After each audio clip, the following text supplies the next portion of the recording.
Sir Ignog here, and today we're going to be doing some festive Destiny stories and some festive tales from the universe of Destiny.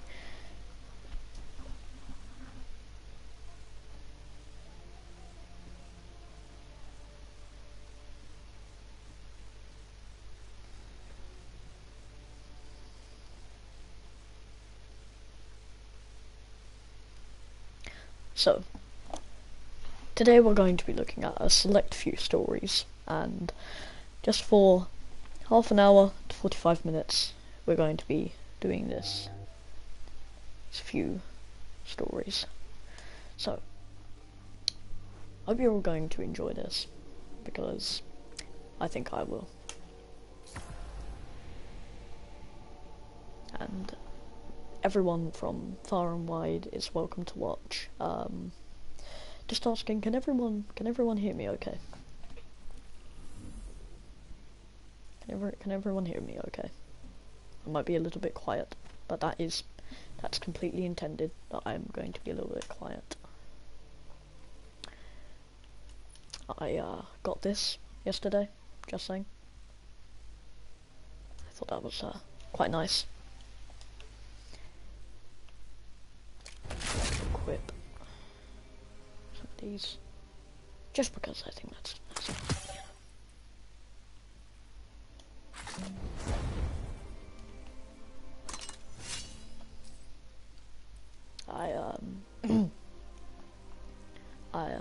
I bought this earlier. The Mirthmobile. It's a funny little thing. Penguin. Well, I mean, it is Christmas after all, and penguins are considered Christmassy. So, right. Let's get over to the lore, and what would everyone like to hear first? Would everyone like to hear some dawning stories? Like, would you like to hear the Dawning Delights, or would you like to hear some lore about one of my sparrows? Not the Mirthmobile, it's the Dawning Cheer. Like, what would everyone like to hear first? Because I'm not going to be reading out all of 22 pages.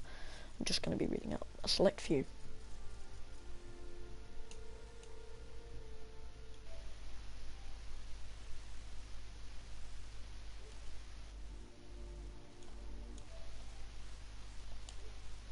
Dawning stories. Okay.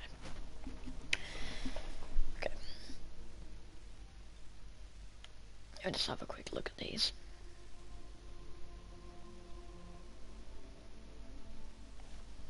Okay, alright, let me have a look. Just some of these.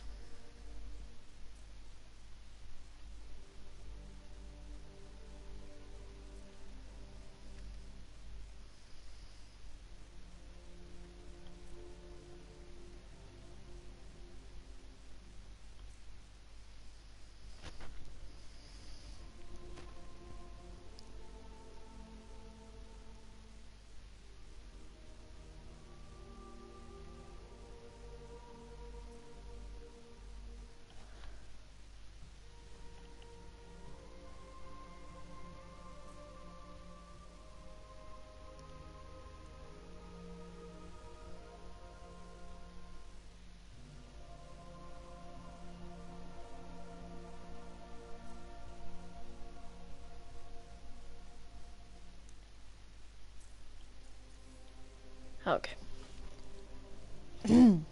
Are we all sitting comfortably? Are we all sitting comfortably?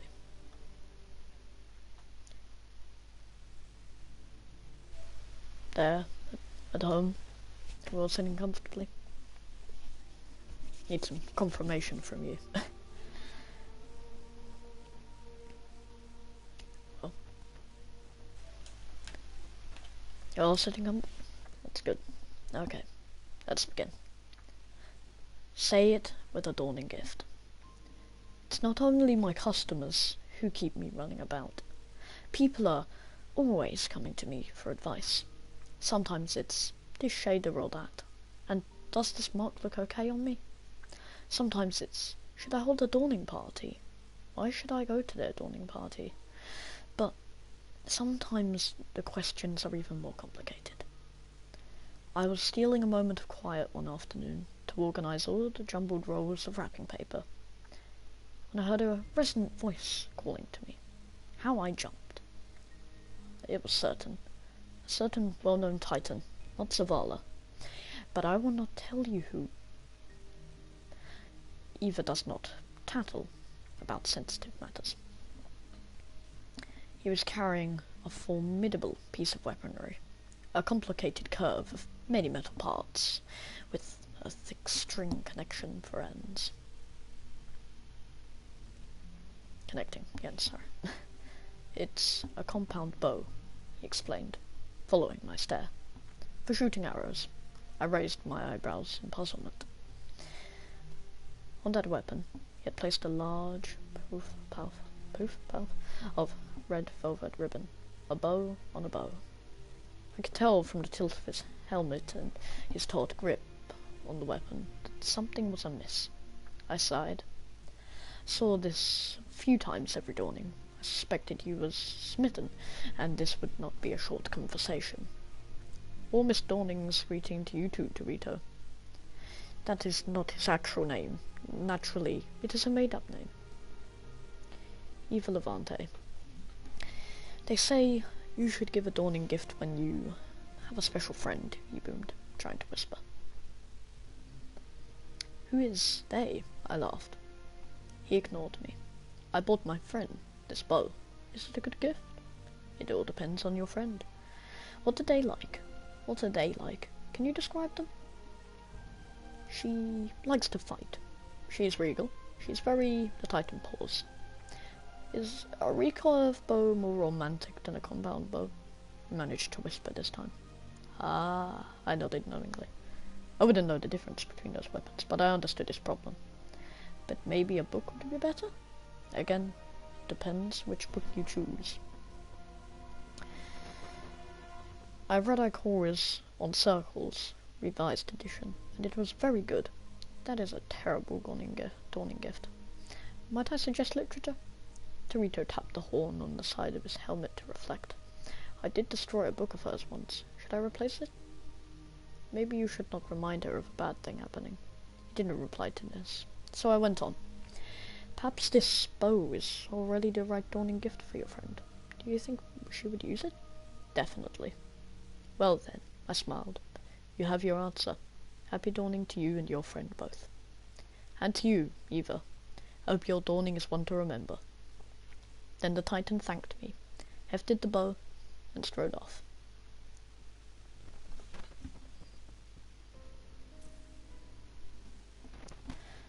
Okay, have a look.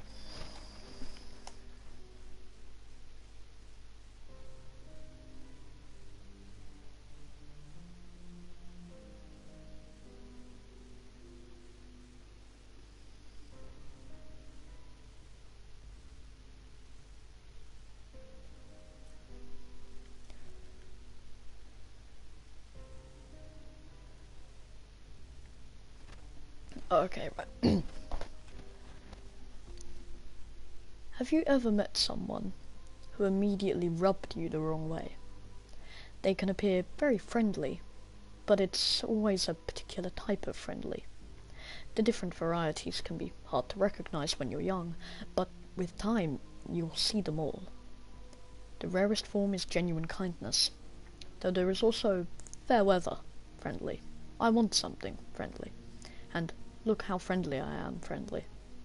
That last one is always hiding something. They hope their performance covers it up. This last group is also where we find that man who calls himself the Drifter.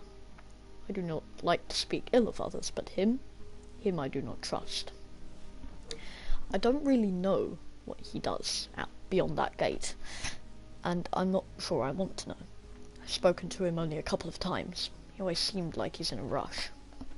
The one conversation we've had beyond our introduction was very short, and he slinked away before I could get any answers.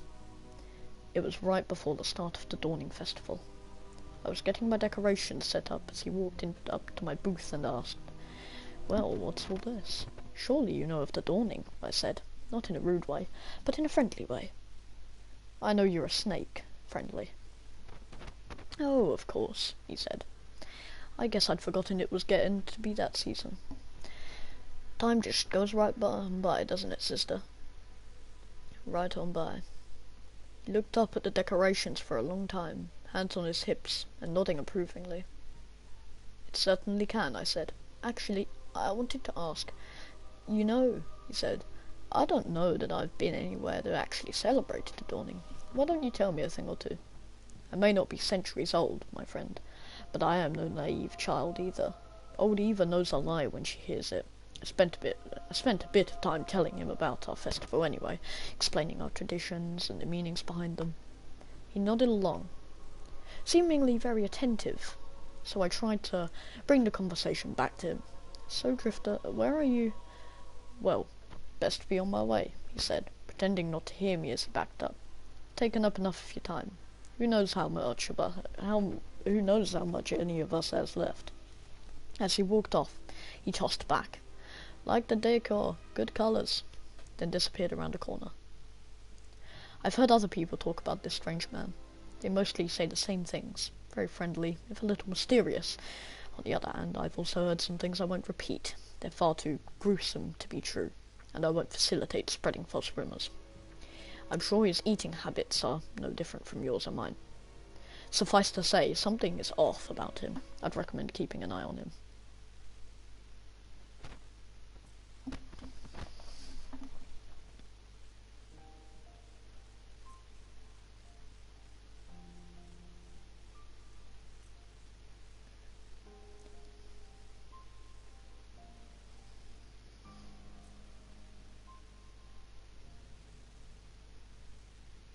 What does everyone think so far?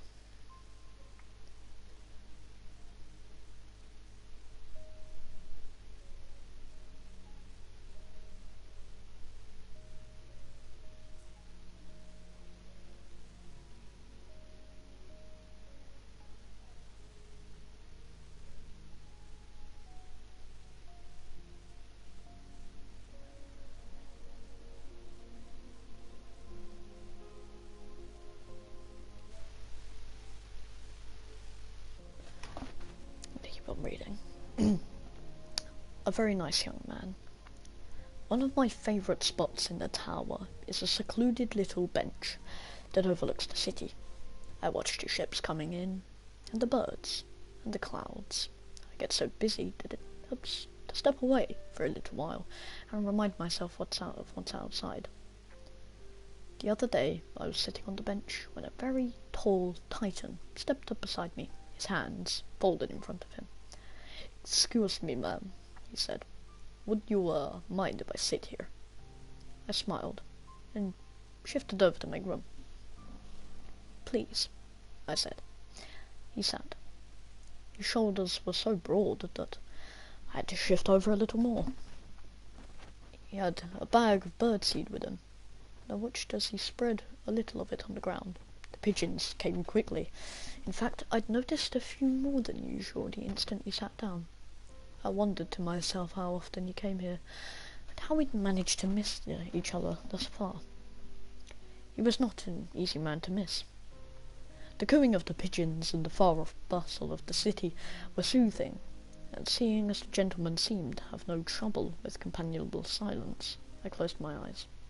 After a moment, though, I was aware of footsteps and a whispering behind us. A young woman, another Titan, came up to the bench and said to the gentleman, smiling nervously, "It's such an honor to meet you. You're an inspiration to Titans everywhere." He nodded humbly. "Thank you," he said. They spoke briefly. He asked her name. They talked about how she'd just come back from being stationed on Io for patrol duty. He commended her commitment to keeping the people of the system safe, and then she and her friends left. My companion went back to feeding the pigeons. After a moment I asked him, mostly joking, "Are you famous?" He glanced at me and inclined his head hesitantly. "A little bit." "I see," I said, smiling. After a moment I added, "My name is Eva. Saint." I sat with that answer for a moment, and then asked, "Saint 14? I'd heard the story of how he fought for the city during the Battle of the Six Fronts so long ago. and another more fantastical story about how he defeated a powerful fallen by headbutting him. Anytime I heard that story, I always found myself hoping at a good sturdy helmet. "That's right," he said, spreading a little more birdseed. "It is a pleasure to meet you, Eva." We sat a little longer together, watching the pigeons and the clouds, before I finally had to excuse myself to go back to my work. As I said, I heard the legend of Saint 14 before. Many legends of remarkable guardians make them seem like mythical figures so far removed from anything the civilians of the city will ever see or experience. The legendary Saint 14 does not seem that way to me at all. In fact, I think he's a very nice young man.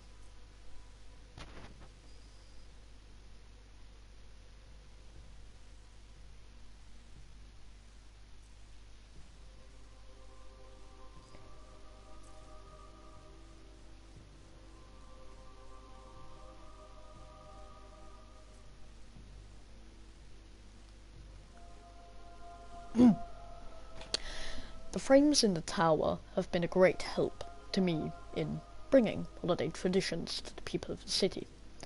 I'm not as young as I used to be, and there's an awful lot of confetti to sweep up after the celebrations die down. Just the other day I found myself in an ill-used stairway near the annex, carrying a box of streamers and looking for some help. At the bottom of the stairs, sweeping the same patch of clean floor, was a frame. I felt an instant sympathy for it, and then a practical annoyance. Surely we could deploy our resources better. "I am here for maintenance," the frame said to me. "You seem maintained," I said cheerfully. I held the box of streamers out to him. "This room looks well swept. Perhaps you could help me decorate the courtyard." The frame tilted his head down to look at the box. "I am here for..." It looked up at me again. It continued to sweep, but faster. "This task below is excellent. Do not engage. And conv." I watched patiently.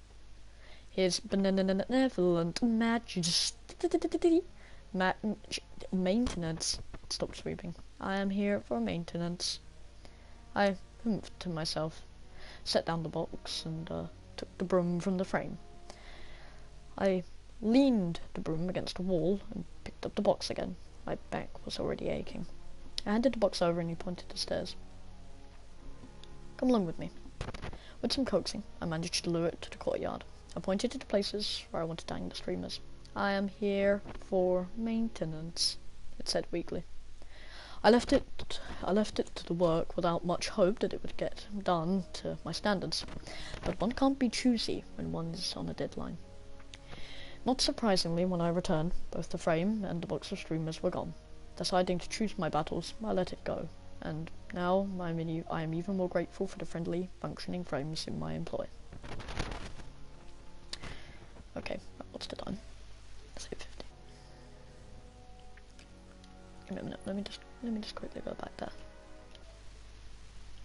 Just quickly go back there, let me have a look. Okay.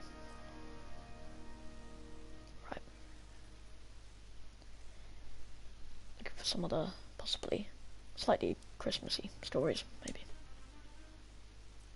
Okay, let me read letter 1 of the law book, Your Friend Micah Abram. So, I'll just read letter 1. Dear Traveller, my name is Micah. I'm 10 years old and human.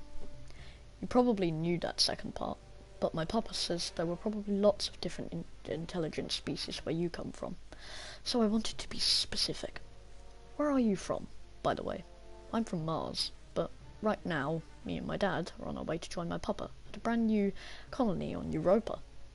Papa is the lead quantum engineer at Braytech, which basically means he builds super cool computers. He's so good at it, he gets to work with the Clovis Bray and all this top secret stuff. He even designed some of Rasputin's hardware.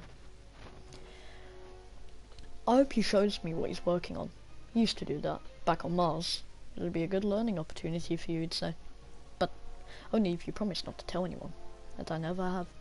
Even though my friends back home bugged me about Papa's work all the time. My old home, I mean. Soon Europa will be my home, and you'll be my new next door neighbour, over on Io. I wish we could pass by you on the way, so I could see you up close. But Eventide, that's the colony, needs supplies, and Dad is supposed to start working right away. He's a psychologist. I don't really get what he'd even do for Braytech, but all he does is ask people how they're feeling over and over again. Maybe they need him to train a war mind like Dr. Rana Bray did. Only instead of language, he'll teach it how to analyze its dreams. Dad always teases Papa that a human brain is a lot harder to work with than a hard drive. Maybe Papa got him on one of his projects to finally prove him wrong. What do you have? A hard drive or a brain? You an AI like Rasputin? Have you ever talked to him? Sorry if these questions are nosy. Dad says I'm super curious, but that's okay. I just need to learn when to stop asking questions. Which is pretty unfair, since he gets to ask me stuff all the time. Like right now, he's asking what I'm writing. So I better encrypt this real quick and go. I'll write more later. Your friend, Micah. So, sweet little one.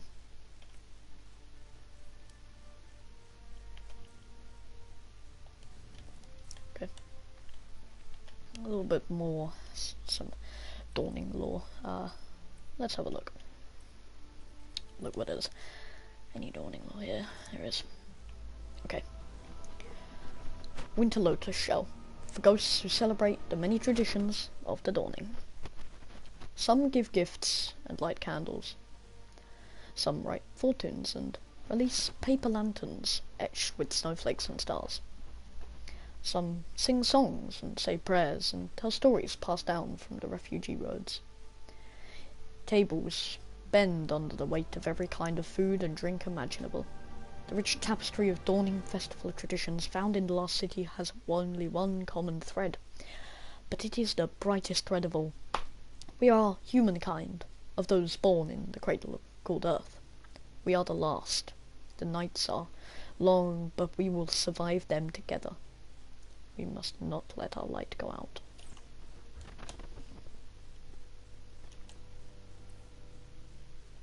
Let me go to some of the dawning weapons. See what there's any lore on some of them. What did we have again? We have a good friend, our little submachine gun. It should be over here somewhere. Cold front.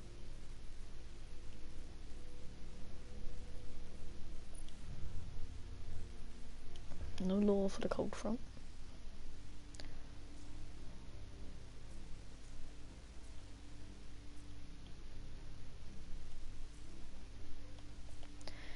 And it should be, well,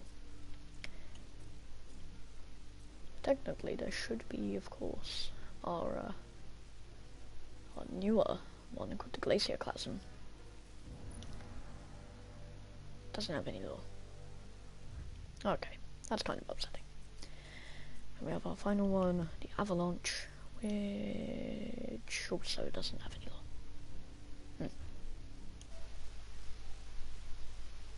Have a nice Christmas too.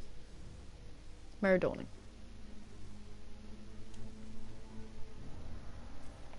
Okay, right. Probably gonna end stuff up here by doing our final one. Okay.